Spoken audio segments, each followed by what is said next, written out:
História de África. Não cai nos grandes vestibulares, cai pouquíssimo, né? Caiu no Enem durante um grande período do governo Lula e Dilma, por uma escolha intencional e política, mas cai pouquíssimo no vestibular. Então a gente perpassa entre dar este assunto que a gente acha importante para a qualidade da formação, compreender o continente africano, mas existe um Enem, um vestibular batendo na porta em grande parte, né? Ou no SESI, eu trabalhei como um ano na escola pública e eles também se ensaiaram para o SESI, que cobram outro estilo de formação, outro estilo de organização do currículo escolar, né? Então estou apontando isso também como grande problemático, e isso perpassa um outro problema junto com esse, que vai ser da carga horária. Nós temos 2 horas semanais de aula, que não se tornam 1 hora cada, porque são 50 minutos, né? Você tem 50 minutos de aula, 1h40, para trabalhar com ensino de história durante a semana, né? Então, essa quantidade de carga horária dada pelo Estado brasileiro à disciplina do conhecimento de história é pouquíssimo, né? E isso vai falar muito sobre nossa prática, inclusive, enquanto ensino de história, porque a gente não dá conta de assumir essa grande responsabilidade de trabalhar com todo o contexto histórico, e a gente fica selecionando o que a gente vai trabalhar ou não, o que é possível trabalhar ou não trabalhar. Acho essa assim, uma outra grande dificuldade do processo de ensino de história. Um outro ponto é a própria estrutura do modelo de educação. Assim, eu romper com a estrutura, né? Gramsci, Marx, os próprios marxistas, eles já da teoria marxista, eles já falam sobre isso. Romper com estrutura, ela é muito complicada, mas romper com estrutura de educação é mais complicado ainda, né? Então, fugir daquilo, fugir dessa organização de currículo escolar, especialmente dentro da realidade da escola pública, é muito trabalhoso, é muito cansativo, né? É muito desgastante. Daqui a pouco a professora fala da experiência dela aqui e a gente vai poder, inclusive, vai poder ouvir muito mais sobre essa questão do desgaste, que é fugir a essa estrutura de modelo organizacional da educação, especialmente da educação pública, né? Na rede particular, dentro das minhas experiências, eu trabalhei em 4 escolas particulares, isso é mais fácil, né? Conseguir fugir daquilo que está proposto no modelo da educação, e eu consigo ter mais facilidade do que ter facilidade dentro da escola pública. Um outro é entender o local do aluno como sujeito da história. Inclusive a galera que defende a minha história e quer levá-lo para dentro da perspectiva da minha história para dentro da escola e da escola pública, não consegue compreender que a minha história coloca novos sujeitos na história. E esses novos sujeitos, inclusive, são os seus alunos. E a gente não consegue nunca compreender isso. E a gente afasta este estudante como protagonista do processo histórico. Eles só estão ali para nos ouvir, né? Eu sempre digo a eles assim, eles sempre ficam muito felizes no início do ano, porque dizem, gente, comigo ninguém inicia com 0. Todo mundo inicia com 10 e vai diminuindo. Aquilo é de 0 para subir, porque começar de 0, você não de nada sabe. Vocês já chegam aqui sem nada, chegam aqui zerados. Isso não é colocar o estudante como protagonista do processo. Dizer a ele, ainda que seja de forma muito literal, mas dizer, não, você começa com 10, ele já entra no ano vigente, no ano escolar, assim, pô, já iniciei com 10, eu vou diminuir, mas eu já tenho isso aqui. Ele já assume um lado protagonista dentro do processo da educação. É uma outra realidade, né? Que é uma coisa que eu costumo fazer para poder colocá-las, inclusive, como protagonista desse processo. Existe, eu acho que um outro problema muito sério, que é o baixo nível de leitura e escrita, que eu acho que já é um problema, inclusive, com a universidade, e que também a gente rebate isso também dentro da escola, tanto da pública como particular, porque eu sempre digo, aluno ele é a mesma coisa. Eu trabalhei em escolas de grande porte particular, médio porte, pequeno porte, escolas de grande porte do Estado, médio porte e pequeno porte do Estado. E aluno é a mesma coisa em todos os lugares. Existe uma seríssima da dificuldade de leitura e de escrita. É óbvio que em algumas realidades se torna mais forte, né, do que em outras. Mas todos eles têm problema essa dificuldade de leitura e escrita por conta do acesso à informação muito rápido, né? Também não só por isso, mas também por isso, né? Acaba dificultando esse processo de leitura, sentar e ler e tudo mais. Mas existe um outro problemático, é a gente compreender, e a gente tem essa questão de hierarquizar conhecimento. Meu aluno só é aluno quando lê livro. Se não lê livro e lê outra coisa, o aluno não é um leitor. Então isso não é problema. Eu acho que a gente também precisa considerar. Sim. Eu acho que também é uma coisa que a gente precisa considerar isso a longo prazo, por exemplo. Deixa eu ver outra coisa aqui. Então outra coisa é colocar o ensino de história como fazedor da vida dos alunos. Entender que a história, enquanto ciência escolar, né, se a gente pode dizer assim, ela passa por um dado importante. Ela está ali para formar identidade social e memória, em grande parte daqueles que nos ouvem, então dos nossos estudantes. Está ali para se criar uma memória, e a história serve para isso também, para se criar memória, e para se criar identidade social. Então o ensino da história precisa ser esse lugar de formar identidade. E por isso que eu digo assim, eu que sou marxista, né, que acredito na luta de classes, é que memória e que identidade social é que nós, no ensino de história, estamos criando. Essa é sempre uma grande preocupação, e é uma preocupação que vem, inclusive, agora com esse mau caratismo intelectual que a gente está chamando aqui de revisionismo. Né? Então é uma preocupação que a gente também me toca muito.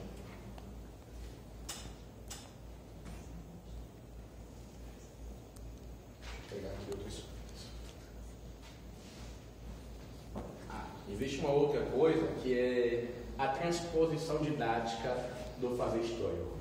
É uma coisa que de vez em quando a gente ainda ouve na FACED, pouco, mas a gente ouve, que é transformar aquilo que a gente entende como o lugar da produção do conhecimento na universidade e como a gente vai trazer isso para dentro da escola básica. Né? O professor falou que não dava para pegar aqueles grandes textos, aqueles grandes livros e passar por um leque de 10 anos de idade. É surreal. A transposição didática é como a gente vai pegar Paulo Sparrow, por exemplo, e trabalhar com um aluno do 6º ano, de 10 anos de idade e 11 anos. Transpor didática é isso. É transformar o conteúdo que a gente está considerando acadêmico acessível a quem lê, ao nosso público, que no caso são os estudantes, né, das séries que a gente leciona. Então, isso para mim é um problema sério do ensino de história, que a gente vai ter que aprender, em grande parte, a lidar com isso. Né? Não é tornar o ensino mais fácil, facilidade ao processo de ensino, porque o próprio Paulo Freire disse que aprender não é fácil. Ele já coloca isso. Né? O campo da aprendizagem não é tão simples assim. Não é tornar, talvez, tão fácil, mas tornar mais simples o aprendizado. Né? E transpor didaticamente também é isso. Existe uma questão assim também que eu acho que nos toca no ensino de história, e isso está baseado nessa pesquisa que eu fiz no meu artigo sobre a fala dos professores. Uma coisa me tocava muito, que era, comecei a dar aula cedo, né, com 17, 18 anos, então me tocava, já estou com 16, me tocava muito que era a idade dos alunos, isso já me tocava enquanto estudante, e a idade dos professores. Né? Isso era uma coisa que me tocava. Eu sempre percebi que os meus professores mais antigos eram de história. Isso não é coisa da minha cabeça. Vou transformar isso em dado científico. E nessa pesquisa eu percebi que dentro das duas unidades que eu pesquisei, os professores existiam quase 4 a 5 vezes mais a idade das pessoas que eles ensinavam. Né? E dos mais antigos, história inclusive estava lá como de mais antigos. Sempre que professor de história, gente, larguem o osso, eles querem entrar, né? Aposentem, aproveitem a vida, deixem a gente entrar. Depois eu brincar isso lá com minhas colegas, e meus colegas no estadual Senhor do Bonfim, que já tem também um tempo que leciona. Então existe uma questão aqui, uma questão inclusive muito séria no Brasil, que é a questão geracional. Existe um conflito entre docente e entre discente que é geracional. Né? Eu conversando hoje com um professor lá na escola, que é um amigo, eu disse: professor Wilson, professor de geografia, eu estou com 26 anos, meus alunos do terceiro ano têm 16, no máximo 17, porque lá eles não repetem um ano, né? Ela tem uma outra relação, o estadual do Bonfim, eles não são de perder o ano. No máximo 17, 16, 17, já são 10 anos de diferença. A minha geração não é mais dessa geração. Eu acho que muito por conta disso, eu tenho tido problemas nesse ano que eu nunca tive. E os professores já me alertaram sobre isso. Vai chegar um momento que a sua idade não é a idade deles, que a sua realidade societária já não é mais dessa geração e você vai entrar em conflito. Então eu acho que esse é um ponto que eu estou aqui colocando, que a gente sempre está analisando, que é a questão geracional. É tentar compreender o estudante em um outro local de geração que nós. Né? Isso é uma coisa que é gritante, que é muito forte, mais na rede estadual, inclusive, que na rede particular tem professores mais novos, né? São professores mais novos, até por conta da rotatividade do emprego, né? Na rede particular. E uma outra coisa que para um ensino de história que eu acho que bate muito com essa questão do revisionismo, que é a nossa autonomia docente. O que eu tenho percebido é que em grande parte, especialmente na rede particular, a gente tem perdido essa autonomia.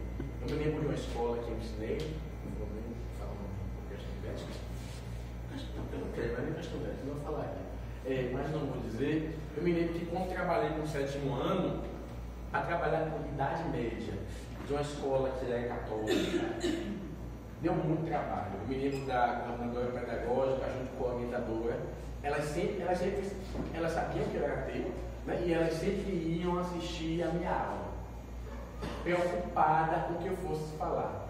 Aí a gente tem um livro muito interessante, assim, tem críticas imensas a ele, mas para o 7º ano também depois de trabalhar para a gente compreender este local de Deus da Idade Média e desconstruí-lo mesmo, né? Desconstruir esse Deus criado pelo cristianismo, né? No caso de Jesus, que é Zelotes, que é um livro que eu gosto, né? De dar uma leitura e tal. Passei para o 7º ano. Gente, foi um escândalo na escola. Porque Zelotes, ele destrói a ideia de um Deus fora da humanidade, né? Ele coloca Cristo numa condição humana. E, assim, passar aquilo para eles e eles compreenderem que aquela igreja que a gente fala na Idade Média sobre aquele Deus, não é a igreja pentecostal dele, do bairro que ele frequenta. Então, descolar este aluno desta realidade dava muito trabalho.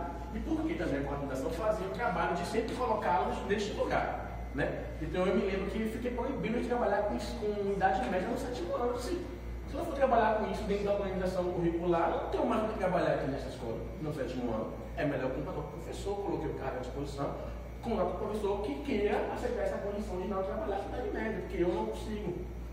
É um tempo muito enorme da história que vai ficar perdido aí, não tenho condições. Né? E acabei, depois de alguns meses, quando a gente chegamos nessa unidade escolar. Né? Mas, assim, existem coisas na rede particular que têm ferido muito diretamente a nossa autonomia. Dizer ao professor não fale sobre política na sala, professor de história, é ferir a autonomia docente. É uma posição de quem gera a escola decidindo o que você pode ou não falar em sala de aula. Isso é ferir essa autonomia.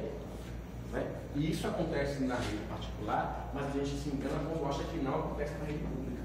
Acontece. Isso acontece fortemente. Do que se pode ser falado e o que não pode ser falado. Quando você tem escolas que trabalham com gestão escolar que interferem diretamente no seu processo de avaliação, no seu processo dos projetos que você faz, ou de atividade que você faz. Quando você quer fazer um projeto e a direção da escola diz não, seja lá por qual motivo for, fala sobre autonomia. Eu não posso fazer tudo o que eu quero. Né? Então, isso é essa autonomia. Então, eu estou colocando isso aqui também como uma outra problemática do ensino de história que a gente consiga perceber, que é este lugar da autonomia docente. Né?